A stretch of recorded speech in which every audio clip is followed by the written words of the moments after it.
And like during And the then you're just launch, sweating.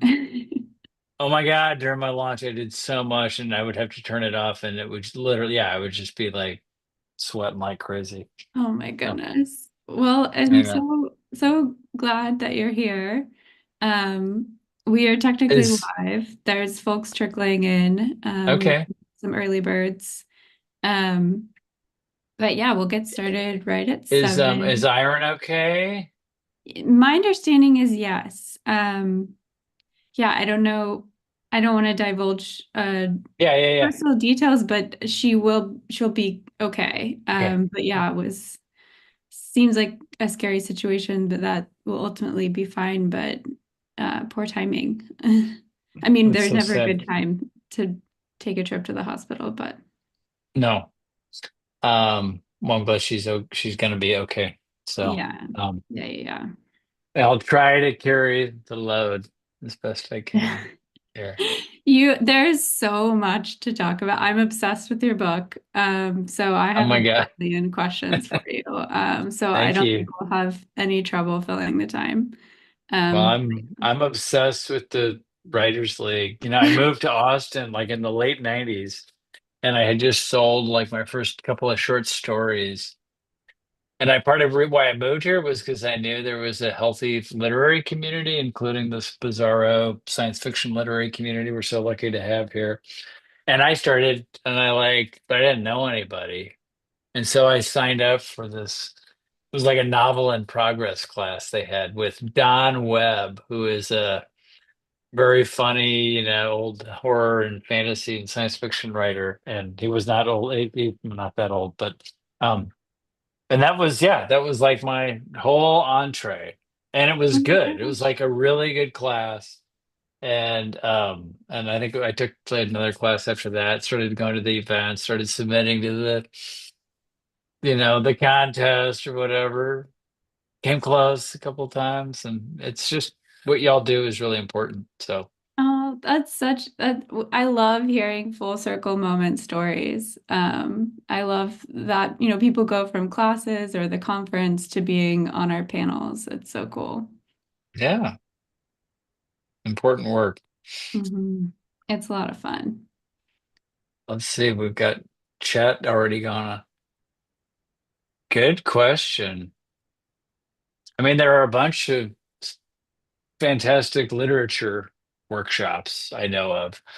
Um, we have this question here from Chuck Farr. How do we I find local see writer groups? this. That's a great And question, Jack. there's, I mean, I think, oh, okay, there we go. So Yeah, we've got some stuff brewing for you, Chuck. Um, where are you located? If you want to put it in the chat.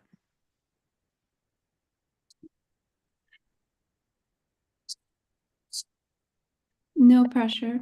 If not, but hi, Kathy. Welcome. Oh, member of the Romance Writers of America and Sisters in Crime. Love it.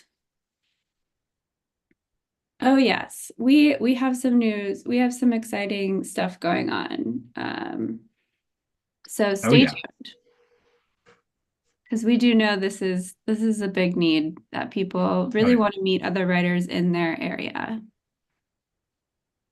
and we want to do Um, what we can to facilitate that. what's y'all's favorite way well, to interact with nature?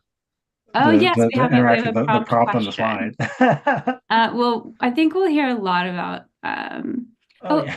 Chris, would you prefer that I call you Christopher for the sake of? Chris is fine. I Okay. used the full version that my parents gave me. I originally it's like I was worried people were like making too many jokes about Chris Brown and Rihanna. I just couldn't take it anymore. So I wasn't gonna bring it up, but but I think we'll hear a lot about how Chris likes to interact with nature. But for me, I love to swim. I Oh, love yeah. swimming swimming. in the ocean. I love Barton Springs. I love being in water. It's like the healthiest way to exercise. It's good for Yeah, I you. don't know if what I'm doing is considered exercise. It's more like floating and splashing Yeah. around, but It's healing at least. yeah. What about you, Evan? I mean, I've recently gotten to skateboarding, so I like going through my neighborhood and ride my skateboard around. Um, am I That's a really in very nature? If it's just urban nature kind of way. Do you have like the I sometimes see those people with the like kind of like off-road skateboards, the like those are fat scary. tire skateboards, sometimes with motors on them, right? Those things are totally nuts. So Yeah, it's like, come on, man. Skateboarding, you gotta be doing your tricks. You gotta be riding down the road, ready to pop smallies. um, yeah, I don't know. I love swimming too. I grew up on swimming. I love to be in the water, but Yeah. I My just been enjoying being unfortunately, outside. my dogs, their nemesis are skateboarders. So if we ever see you skateboarding in out in public, Evan and I'm with my dogs, Oh yeah, it's all over. you It's won't all be over able to say then. hello. They'll probably take me down. I'm still not very good at it. Something about the noise of the bearings, I'm not sure what it is particular to skateboards, but they are just so activated when they hear them coming. And it's funny. yeah. Okay. Well, we're at We're at 7. You can go seven. ahead and get rolling, Hmm. Evan. Yeah, let's get rolling. Okay. Hello, everyone. And I'm gonna go back to this slide. Hello, everyone, and welcome to our March 3rd Thursday. We're back virtual after our fun in-person jaunt last month. That was a whole month ago, wasn't it? And this month we are going to be talking about writing the natural world. We'll dive into this topic a lot more in a little bit, but I have some announcements coming up to get through. In case y'all don't know, I am Jay Evan Parks. You can just call me Evan. I'm the executive director here at the Writers League of Texas, and I am so excited to welcome y'all to this exciting event. Um, that said, we have quite a few things coming up. So, starting this Saturday, we have our second Agent Symposium presentation, the ins and outs of approaching agents. So this is the one about querying, y'all. So if you have your questions about querying an agent, this is the one to attend. Uh, Tickets are on sale. But you want to pick them up sooner rather than later because that's in the hours are counting down. It's going to be a really, really great event. You can buy the tickets individually. If you're registered for the package, you already are registered for this. There are still package tickets on sale if you want to sign up for that. But regardless, I would love to see that room filled with people. Continuing, we also have our next members presents presentation next week on Tuesday, March 25th. We are going to be having WLT member Brooke Bentley talking about the power of bookstore connections. This is a really, really cool event for our members where that it allows one of you to stand up and give a presentation on something you are experienced in to the rest of the membership. And it's all so far we've had one on SEO. This one's going to be Brooke sharing her story about how she was able to market her independently published book through making connections with independent bookstores and making really, really interesting events. I've had so many open office hours about how to launch your book, and Brooke will cover this topic and more. We have a few upcoming classes. Deborah Deep Mouton is going to be teaching Myth or Memory, making your memoir memorable. This is going to be happening next Wednesday in the evening from 6:30 to 9:30 p.m. Deborah is always a wonderful, wonderful instructor. We always hear the greatest reviews from her classes. And if you're not going to be in this class, I highly recommend you ameliorate that. You're going to want to be there, especially if you're writing memoir. We also have Breath and Bite, the Art of Prose Poetry with Amanda Johnston, our Texas Poet Laureate, still for a few months going on. That's happening April 2nd, another Wednesday class.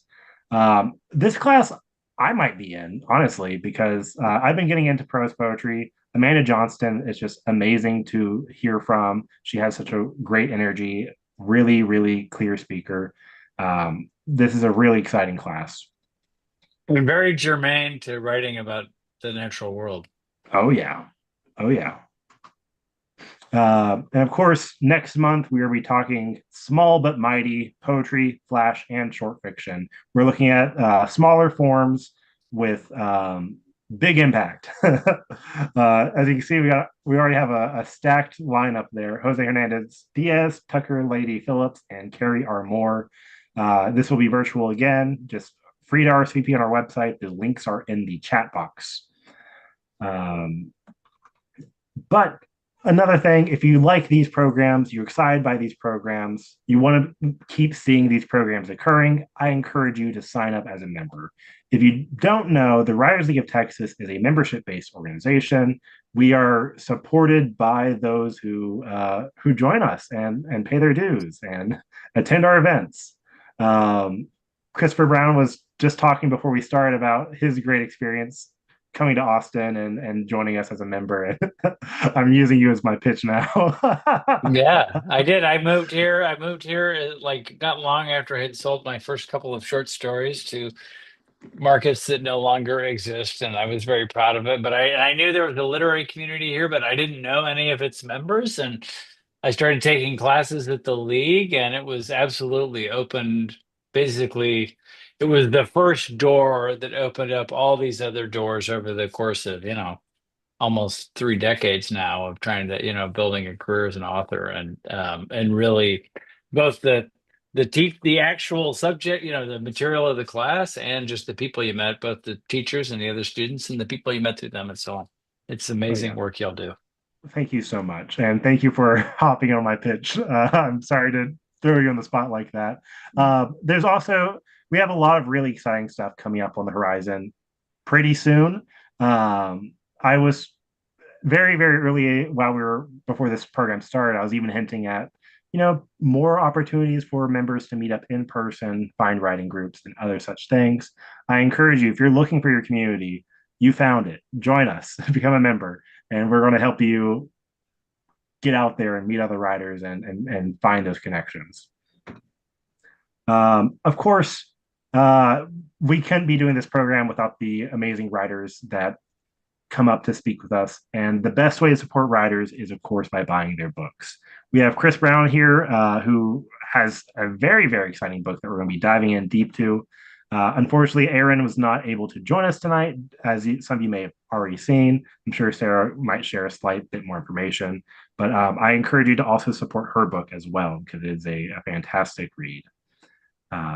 So the links to buy the books from our local independent bookstore, Book People, is right there in the chat box, along with all the other links I just shared a moment ago.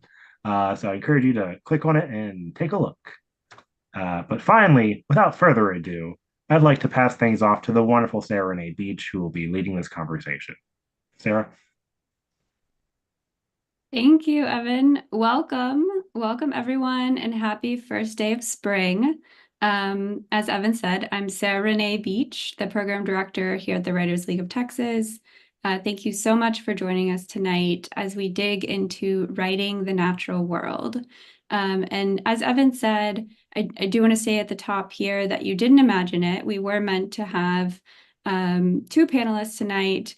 Eiren Caffall was very sad not to be able to attend and sends her regrets, but I can share that she will be part of our June conversation. So if you're an Eiren fan like I am, I hope you'll join us again in June.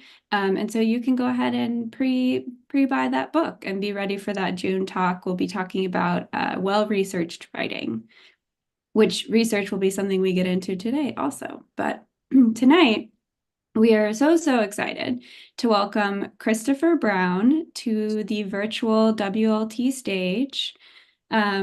Christopher Brown is a writer and lawyer living in Austin, Texas. His newest book, A Natural History of Empty Lots, a genre-defying work of nature writing, literary nonfiction, and memoir that explores what happens when nature and the city intersect, is now available in North America and the United Kingdom from Timber Press.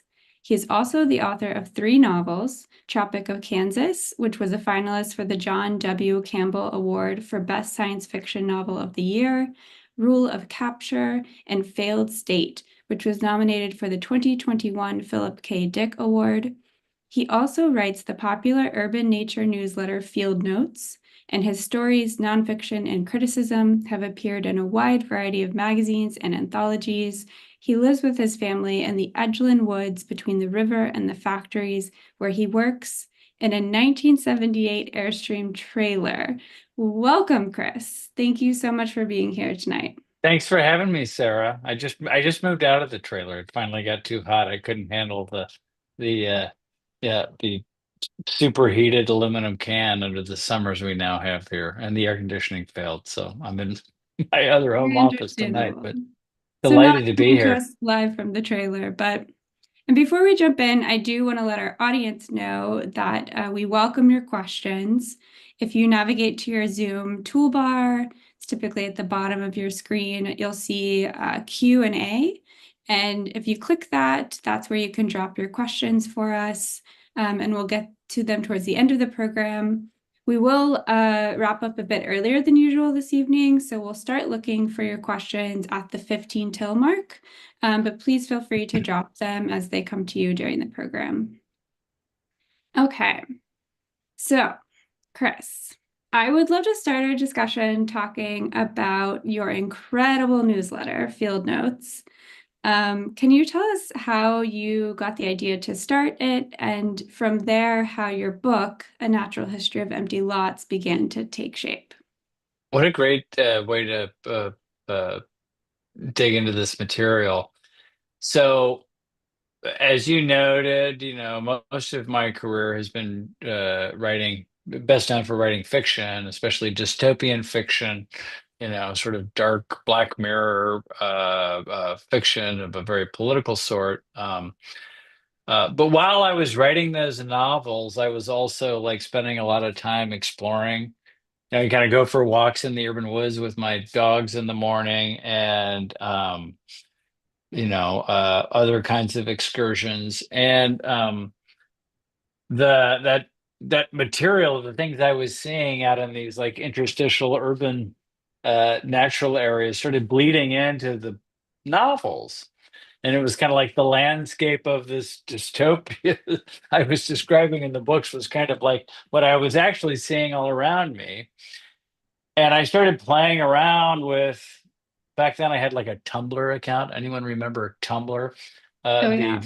vowel deprived early social media site that then got bought by, I think, Yahoo, who quickly ruined it. And but I would post like little phone bursts. They were like micro essays with photos, which was a cool thing about that. It was a graphically nice, and I'd post like, oh, here's a coyote behind the dairy plant and a little weird squib of like experimental prose about it. And it was fun. I was like interested in it both uh as just the material itself, the things I was seeing were interesting, and it was literarily interesting, right? To play around with fresh ways of looking at those kinds of things. So when I turned my novel Failed State in, I turned in like the last round of edits on that book in February of 2020. I was like, I want to play around with doing this in a newsletter format and kind of expanding it a little bit. And I was always interested in that format of kind of like a thing that occupies some of the space of like the weekly newspaper column or the Sunday sermon or the actual like cheesy newsletters we used to get in the days of, viable print media by mail. And so my timing was great to post, photos and, bits of hopefully evocative prose from the urban edgelands, because I started 2 weeks before lockdown and COVID, and it was sort of like a material that people were interested in, um and so I decided I was going to do it weekly. I kind of was going to do it every Sunday morning, and I managed to do it uh pretty religiously, and still maintain it, not on a weekly schedule, more like bi-weekly. And I found I was reaching a much diverse array of readers, much more diverse array of readers, which was cool. And and so, and after launching my last novel into my dystopian novel into an actual dystopia of, shuttered bookstores and virtual signings and dark political events, I was like, well, maybe I should try to do something at book length with this material. It seems like there's an interest. And it was just it was really, fresh for me too. And so I set out to do that, and managed to find I sold it on a proposal, as you can do with nonfiction, and a few sample chapters. And we can talk later about, where you go from, a proposal and thinking you've nailed the voice in this newsletter you've been doing or whatever, to the difference between building a book on the same kind of material. But that was the basic trajectory. Oh wow, I did not expect you to start with Tumblr, but that's so cool. Um, so there's this idea of There was porousness. no porn, just FYI, or any weird Tumblr stuff. So Yeah, different corners of Tumblr. yeah. There's this idea of porousness throughout the book, how the dividing lines between city and country and even inside and outside are not as stark as we imagine them to be. Could you talk a little bit about this theme of the book, and how others might, no matter where they live, kind of tap into the nature that's already there? Yeah, there's a lot. I mean, there's a lot there, and I don't want to blather on ad nauseum about it. There's, you know, there are a lot of different ways to kind of come at that. There's the arguably illusory boundary between human space, human reality, and nature. Um, which, when you start talking about urban nature, you sort of intrinsically are digging into that, right? And then there's uh, the kind of porousness that language, an important thing for writers to think about, the porousness that language tries to police and regulate, which it does, in fact, in just like the very term nature. Kind of going back to my first, point there, that usually in the way we use the word nature, there's sort of an intrinsic division between being created between us and the natural world and the other life around us. And in writing about nature, we are heavily engaged in this, activity of denominating and thereby objectifying everything in the world around us in a way that uh, usually doesn't acknowledge the kind of porousness you're talking about, whether it's the fact that, as I talk about in the book, that a lot of the wild canids we see living around us, especially in Texas, don't really follow the taxonomic boundaries that have been prescribed for them. A lot of the coyotes in Texas are actually interbred with the otherwise extinct red wolf, which was a native wolf to Texas. You can go down to Galveston and, uh, as I did last year, and see them kind of free ranging behind the site of the new to be developed soon Margaritaville, and all the kind of like rundown apartments at the north end of Galveston. Um, yeah, and just these sort of boundaries that we erect, these taxonomic boundaries that I think um, both do us a tremendous service in giving us the material to describe the wonders around us, but also can be kind of the enemy of wonder by the way they uh, yeah, prescribe for us kind of how to think about the objects around us, and alienate us from it just by the very act of naming it, if you will. And so looking for ways to break through those boundaries, both in language and to sort of play with them, right? And ways to kind of you know step off the pavement and right into nature, or right into the wild. I joke in the book, I kind of try to riff on there's the famous like situationist slogan from '68 Paris, sur les pavés la plage, where the students would pick up the paving stones and there was sand, and they're like, it's the beach, it's like the city is hiding the beach.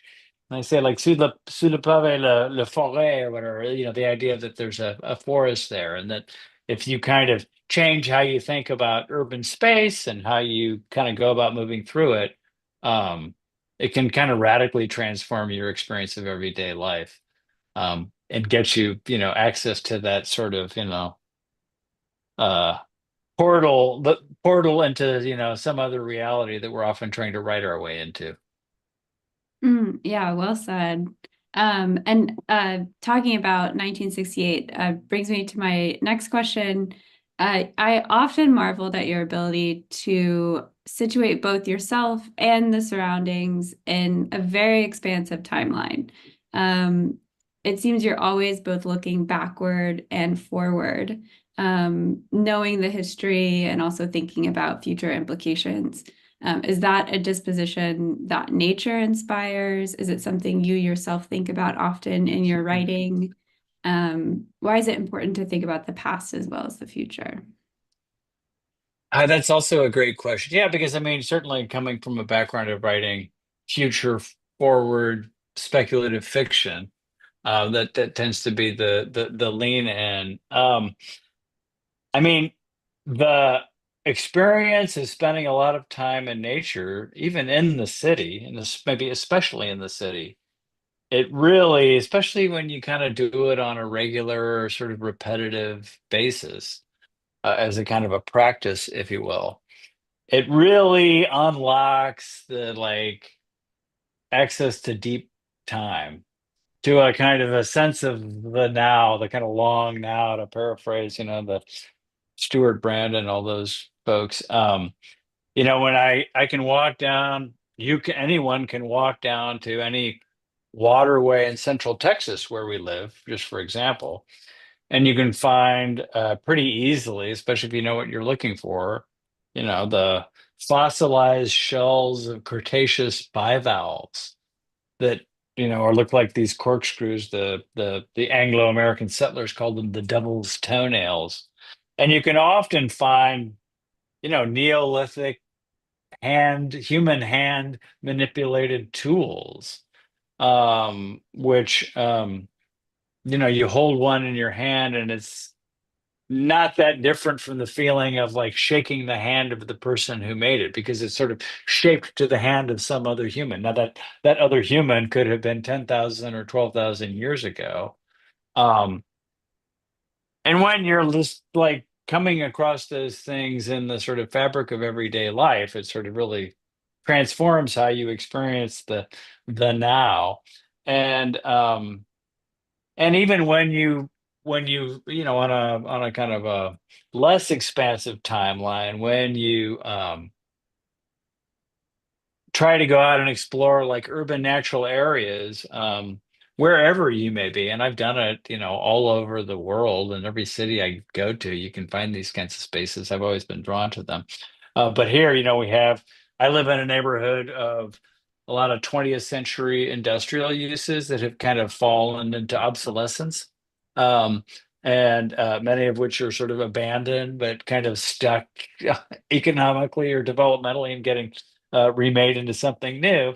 And in that industrial decrepitude, you kind of see, a kind of a sense of the 20th century past and the kind of morphing into the future. And then you also see, these plants and animals that were here long before us, that like, I mean, just look around right now in any city, sort of, I don't know, in the southern half of the US, and then native wildflowers are popping up. Certainly they are around here.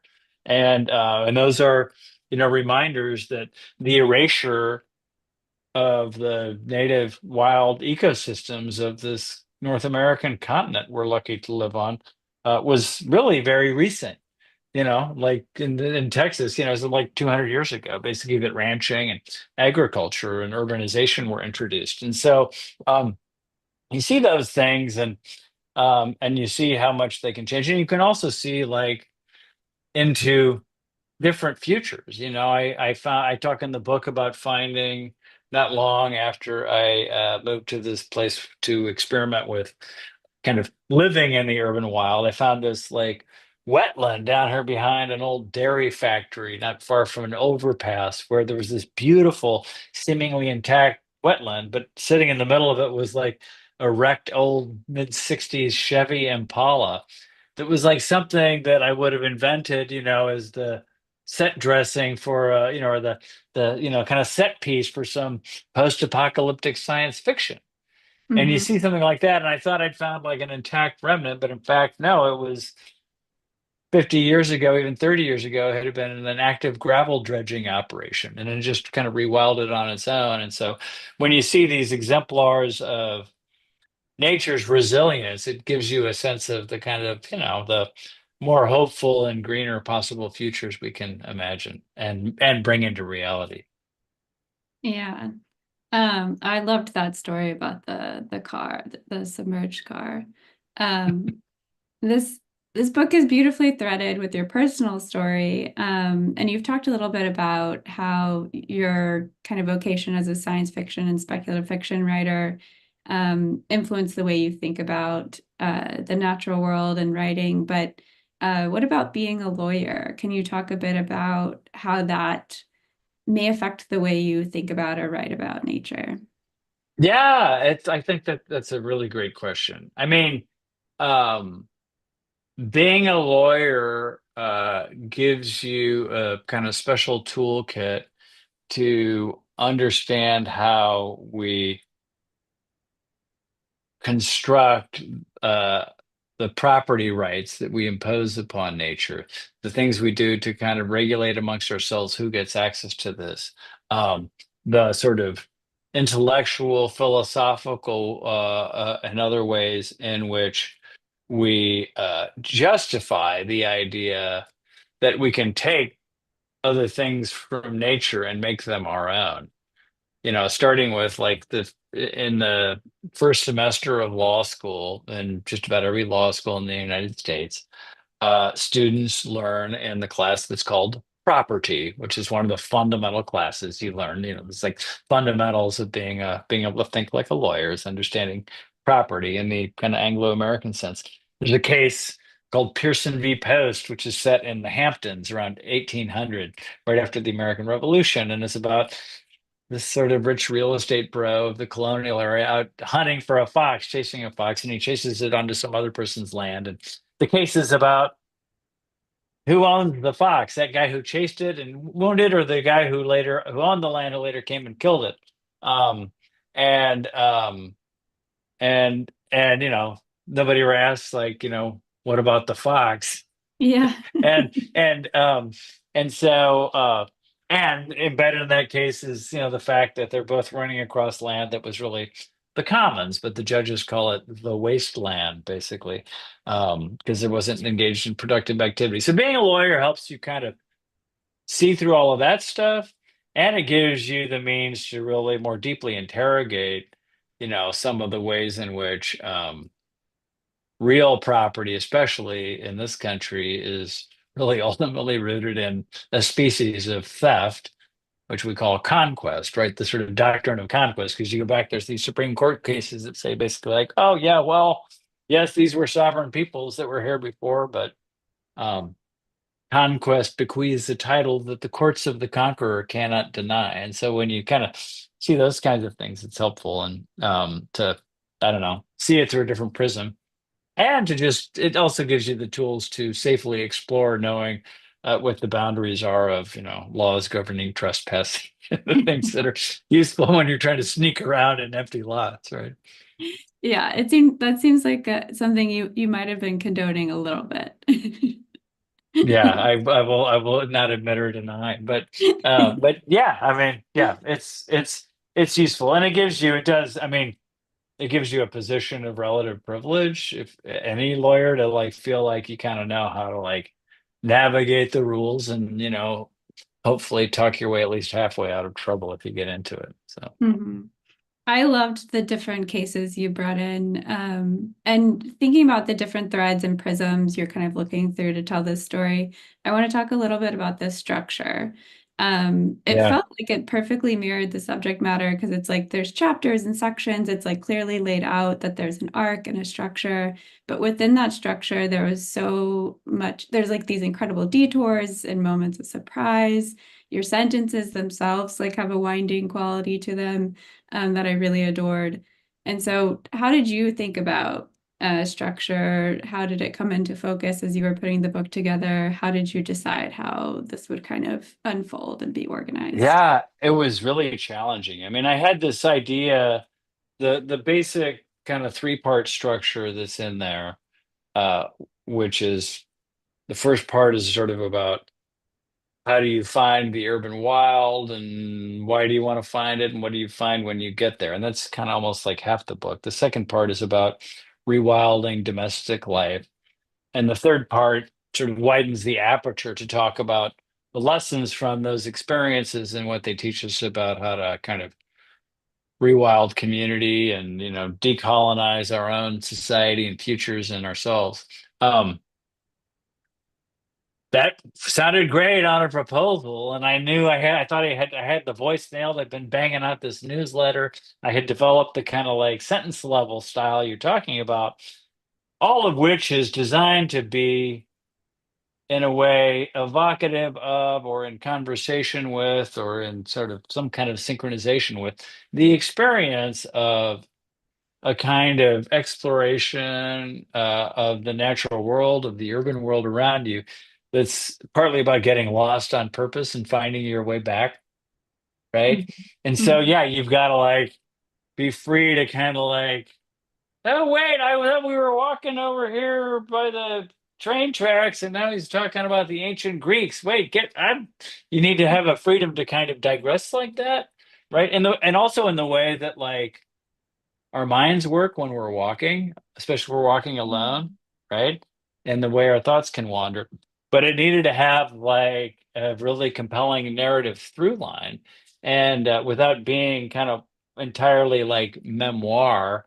And so what I figured out as I had started working on it, I was like, oh, I thought I knew what this was, and I'm like, oh my gosh, I got to like make a coherent novel. I need a yoke that's going to keep everybody's attention through these meanders, right? And what I concluded was that the kind of story I wanted to tell, the kind of book I wanted, is like what this is not a novel, but I wanted to have novel-like qualities. I don't want to have like information delivery, nonfiction that does only that. I want to do some of that. And so there's this kind of funny genre, especially in the Americas, of these like narratives of like exploration and discovery and colonial settlement, these kind of like almost like family stories of like, this is where we came from, this is why we left that place, this is how we got here, this is what we found here when we arrived, this is how we changed it, this is how it changed us. And there's everything from, and all manner of, whether it's like Lewis and Clark or captivity narratives like the narrative of Mary Rowlandson, or early travel journals or whatever. I just like devoured a lot of that stuff. And I was like, oh, that's it. And it's like a contemporary version of one of those kinds of stories. And that is kind of the bones. So there's like a kind of family story and a community story. And it's like a way of doing the trickiest thing about this, which is intrinsic in writing about the natural world. And the greatest thing about it is it's a way to undertake a kind of literature that escapes the total preoccupation contemporary literature, especially fiction, has with the human self, with human interiority, with like it's all the kind of a certain amount of me, whether it's vicariously or whatnot. And so that was a way to try to like do that without breaking that, give people the narrative hook without uh failing to try to escape the like story of the self. Does that make sense? Yeah, well, I did not expect that. This brings me to two separate follow-up questions.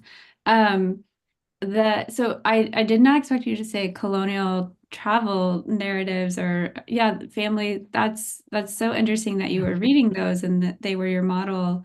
What other kind of books and models did you look to as you were putting it together for inspiration, or what other forms of media were kind of you looking to? I mean, I was really interested in, as I was working on the newsletter, I became very interested in like, I started doing it in 2020, and we were having a lot of other conversations in this country in 2020 about other things that are of importance to any artistic or social undertaking. And so I was like really looking for like I remember I pulled this like my dad had sent me this like Norton Book of Nature Writing. And I like looked at that. I was like, let's see, let's look at the table of contents and see what kind of representation of diverse voices is in there. And I was just like, oh my God, this is pathetic. And so I started actively looking for, uh, I mean, like nature writing is like, was at least like 5 years ago, the least woke of all you know, literary genres and still dominated by the it's kind of like Thoreauvian model. It's just like we're all like taught this like in school, like, oh yeah, let's read about the solitude of this middle class white guy, seeking solace in nature or whatever. And it's like, wait. And so looking for ways that people have been breaking out of that and coming at it from different perspectives. So things like I mean, both, fiction and nonfiction. I mean, the nonfiction, especially people like, there's this Eddie Harris wrote this beautiful book called Mississippi Solo, which is like a chronicle of this black man who was a professor at like Wash U or someplace in St. Louis, and he solo canoes from Minnesota to New Orleans, and like tells the journey along the way. Trace by Lorette Savoy, who's like a geologist and this just gorgeous literary writer. And it's kind of like a family story and like a scientist's memoir. And obviously, you have like Robin Wall Kimmerer's Braiding Sweetgrass, which has gotten huge attention. I love like nature writing by fiction writers. Like Annie Proulx has like beautiful, she's got like, she did all these like bird pieces for Harper's. And she just had this Oh, book about like fen, bog, and swamp, I think it was, that came out last year. Jonathan Franzen does interesting, kind of like nature writing. He's like a super, bird nerd. And so, um, and then I thought a lot about like, the fiction I love to read through like the prism of nature writing. And I was thinking about how like, oh, like, every work of literature, every novel certainly has nature is just like an intrinsic element of it. We live in nature, right? And so like even like Neuromancer, by William Gibson, the seminal cyberpunk novel. The opening line is the sky was the color of a television tuned to a dead channel. And it's like, and I went back and reread it, and he's a friend and colleague, and even had a conversation with him about it. Like, he's like, yeah, it's totally. There's like, yeah, it was like starting with like the experience of the natural world in an intensely urbanized and kind of blighted landscape, that kind of dystopian perspective on nature or of kind of ruined nature. And so playing around with stuff like that, and Octavia Butler's Parable of the Sower is full of these like rich natural descriptions. So looking at my existing library through that prism and seeing what learning it had to impart. oh, I love that. It really shows that you read widely and took, inspiration widely.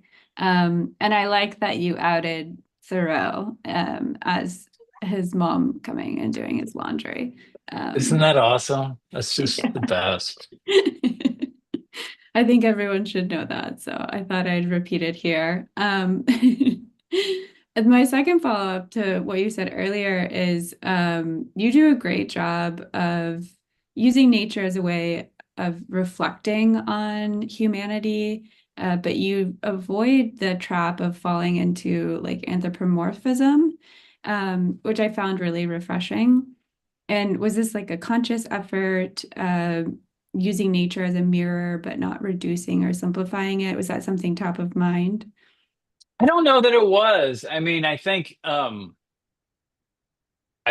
sort of comes from being a science fiction writer setting out to be a nature writer, because I brought to this like I brought the lens of the dystopian novelist of like, when you're writing a dystopian novel, you're really just writing about you're using the material of the observed world if you're doing it right, and just kind of putting a mirror up to it. So this is like, okay, well, I'm gonna like take away the funhouse mirror and just look at it as it is, but engage in the same kind of intellectual inversion of like trying to actively trying to upend how you think about things. And so trying to like police the proclivity for romance that inheres in writing about nature.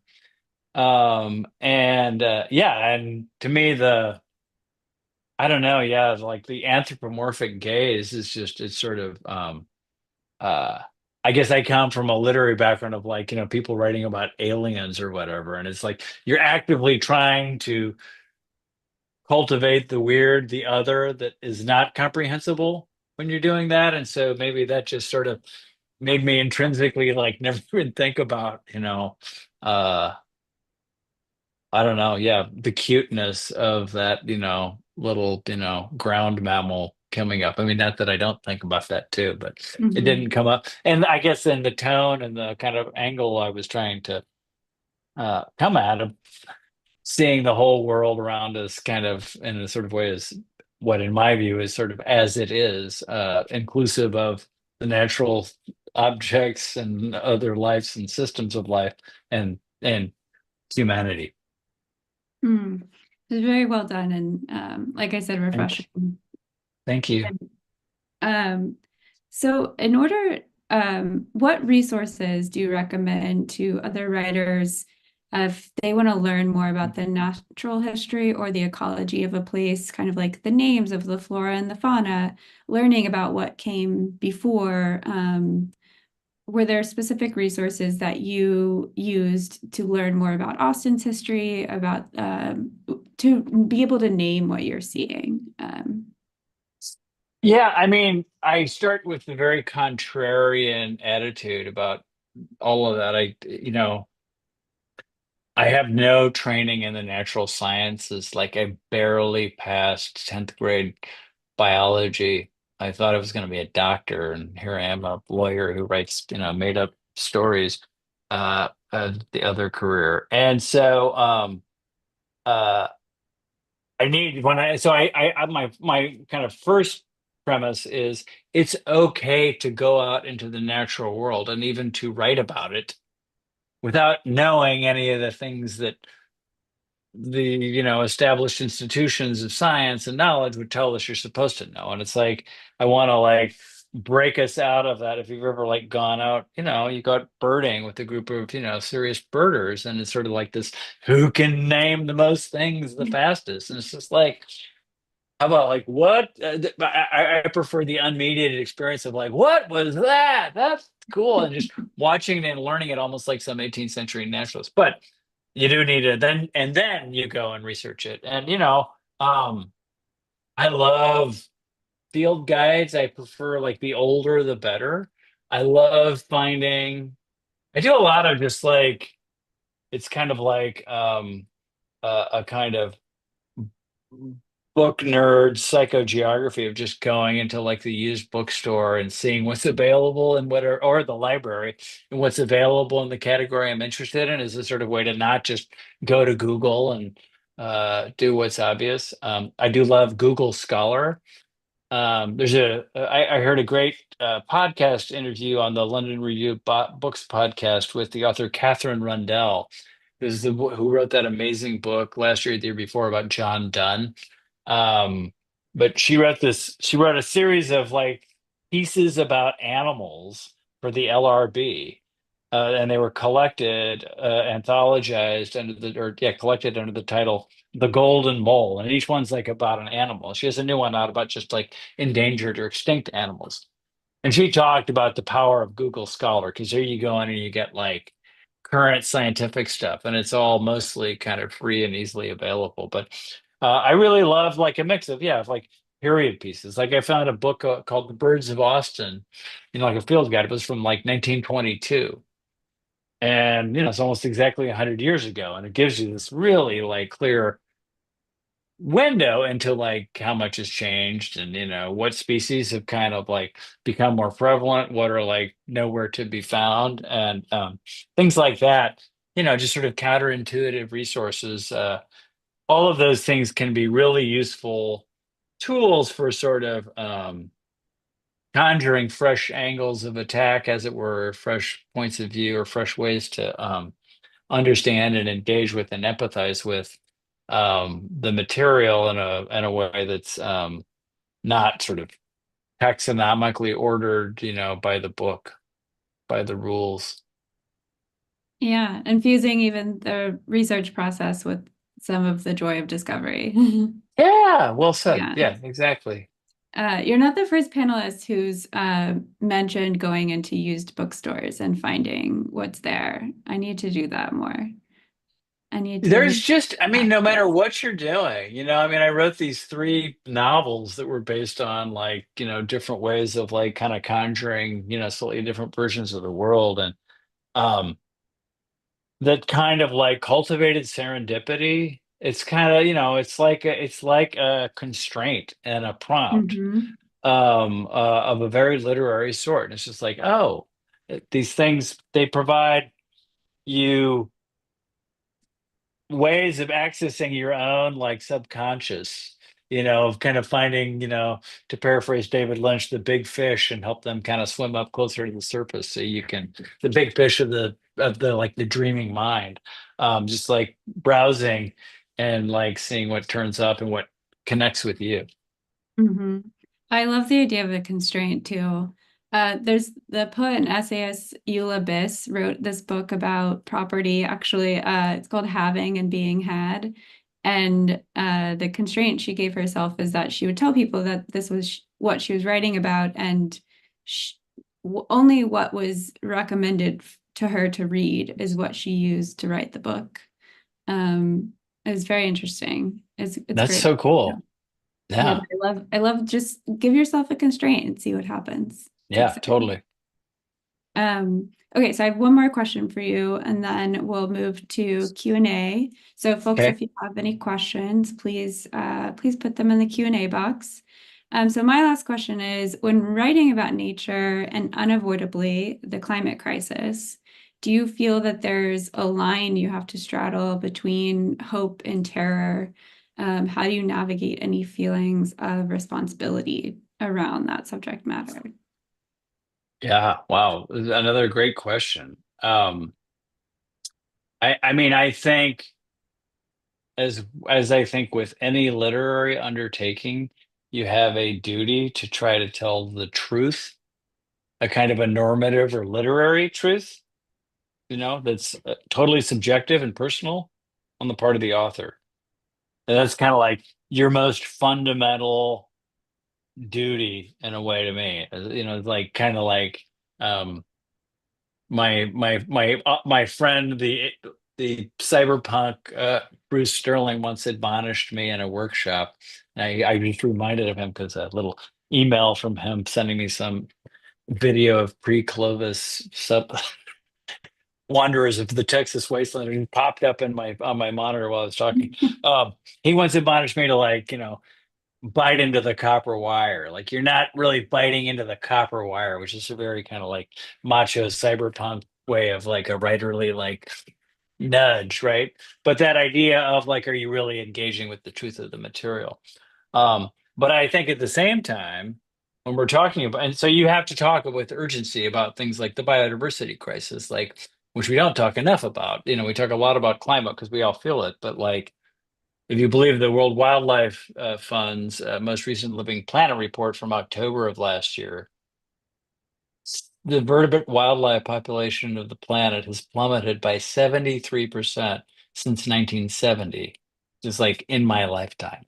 And so that to me, it's like, and even if the real number is half that, right? It's like that's hair on fire, pull all the alarms on the wall, like what the hell are we doing? Um, But I think it's really important to try to provide people agency in doing things about it, which I think very little work in our contemporary writing about climate and biodiversity does any of that, because it tends to be very focused on like policy prescriptions for big institutions to get in there and to do things to save us all, right? As opposed to things we each can do. And so that's why I focus on things I found to do in my own life that seem to me like meaningful in a way of like in your own, whatever, land you have the opportunity to occupy or manage, to try to work on rewilding it, and to think about the kind of cheesy old hippie slogan of, think globally, act locally. And there's like that the biodiversity crisis. Yeah, it's happening in the Amazon, but it's also happening here at the edge of town where they're, taking down one more little quarter acre of, woodland, or prairie or whatever. And I really think that there's tremendous things going on at the grassroots all over the country and all over the world in terms of like popular rewilding and like micro scale, and the and in people getting involved in active forms of political process and protests that are effective. And so giving people those tools, I think, is essential to not have us all just like go into like you know, uh, a dark apathy, which is what I think a lot of our climate conversation right now is prone to inculcating. Hmm. And one last point, just like Mhm. the core message of the book, in a way, like metaphorically, is just like bearing witness to the astonishing resilience of all these other species of life, the way they like get by living in our midst. From the coyotes, the herons that are like have a rookery down here behind the ruins of the old like muffler shop where you could also get your taxes done, to um, the wildflowers that somehow pop up and, last year's bulldozed new berm for the tollway on ramp and whatnot. And then when you see that resilience of nature, it's like gives you like the certainty in a way that nature will survive in some form. And the real issue is, what do we do about us, Mhm. having a future we can healthily live in. Yeah, well said. It's a beautiful book, and so we'll check out. Let's see what questions we have. So Elaine is asking, Chris, how are you inspired to describe the things you see? Um, how am I inspired to describe the things I see? I don't know. It's like I have never been able to fully extirpate from my personality the nerdy little kid running to tell his mom of something cool he saw, It's sort of like that sort of like desire, that like juvenile sense of wonder, um, of like an excitement of something novel. And it was just like, and it was just like an excitement of like seeing and experiencing other life around me. I mean, like last night I was like walking with my daughter from the driveway in, and there was this like ancient, by possum standards, possum, like lame, like kind of crookedly, walking away from our front steps, and talking with her about kind of like what we were seeing and how to describe it. I don't know. I just think I'm inspired by the like opportunity for sharing and connection that comes from talking about those things. Um, Connection with each other in a conversation, and connection with the things around me. And then the modes of description, I don't know if that's what the question's getting at, but to me it's just you talked about at the beginning, like prose poetry class. It's just fun to play around with the richness of all the ways we can go about the naming of things and the describing of things, the like etymological tracings you can do into how many different names of animals have their roots in some like characteristic of the animal that may have been in our language, may have been in Nahuatl or in, ancient German or whatever. And like learning those things and digging into the linguistic richness and the like human history and the natural history that it imparts, that to me is really inspiring. On a practical level, I'm curious, are you bringing a notebook with you? Are you snapping a picture? Are you in the notes app on your phone? Are you writing while you're walking, or is it I mean, I carry a little like, yeah, pocket notebook oh around with yes. me. It's one of these little like Leuchtturm Noints and Siebsen Hmm. things, which I prefer because they have really good labor practices, and they like really take care of their but That is I try beautiful. not to write in it too much. I do carry a camera around, it started just like, oh, I should take pictures, and then it was like phone pictures, and then I got a real digital camera, one that lets you like really capture birds in flight and has a lot of reach. But I have mixed feelings about that because that really like introduces an element of mediation of the experience, right? So I kind of try to alternate. And lately, I've been carrying around an old film camera that I got from my the basement of my retired dentist dad. It was like a picture he'd used to Pat Cameron, he used to take pictures of people's teeth, which so he had this big macro lens. So I go and I like take film photos of things. But I think it's best to kind of do it after the fact, unless there's something like so immediate that you want to make sure you accurately capture it. But I like to go out and then when I come back, I try to immediately kind of record notes after I've returned kind of back to base. Mhm. So we have one more question. Coming Mhm. back to the anthropomorphism question. In fiction, do you have any good examples in your research of how it's been effectively used to drive that ability to convey urgency and provision of agency to readers? Um, I don't know about like that anthropomorphic technique of like to kind of give us empathy in fiction. I mean, I can think of lots of examples in science fiction of how people take the alien and uh the kind of like the idea of a creature that's like totally alien that has like a language we can't understand and to do the work of helping us understand this other being, that we can't access through language. Like Ted Chiang does it in the story that became adapted as Annihilation of like, like about a linguist who's brought in to like figure out how to communicate with these alien beings. In terms of like, yeah, fiction that does that. I don't know, but I think I can certainly think of examples of fiction that I think takes on that same problem in really fresh ways. I mean, like the Over story by Richard Powers, which is about trees, does an incredible job of like making nature a character in the story without making the trees talk like Tolkien does, right? Mhm. Tolkien gives, I mean, a lot of fantasy fiction, I suppose, does a lot of anthropomorphization of trees and talking animals and whatever and often I think that works but not in a way that imbues urgency. I think Charlotte McConaughey, who has a new book out right now, the title of which I can't remember, but she had a book, her I don't know, like 2020 maybe novel, Migrations.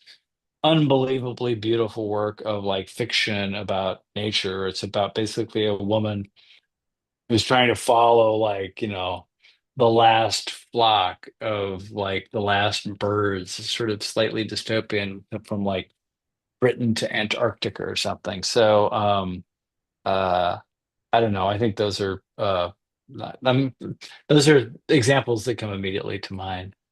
I don't know if that I'm sorry if that didn't fully address the question, but those are the ones that come to mind.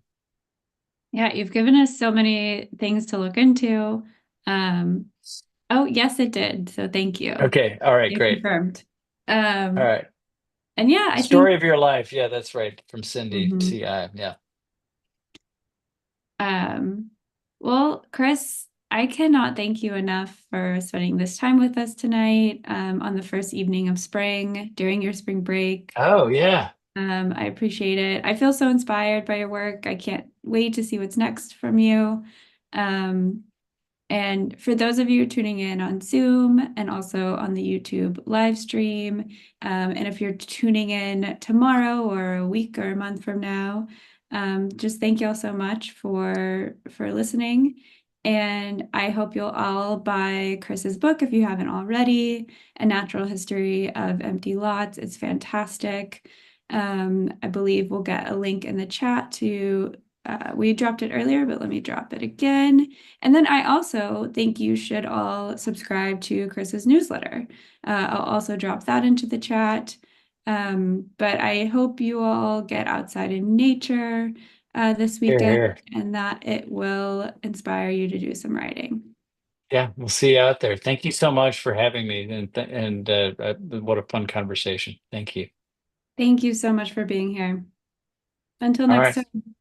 All right. Bye-bye, y'all.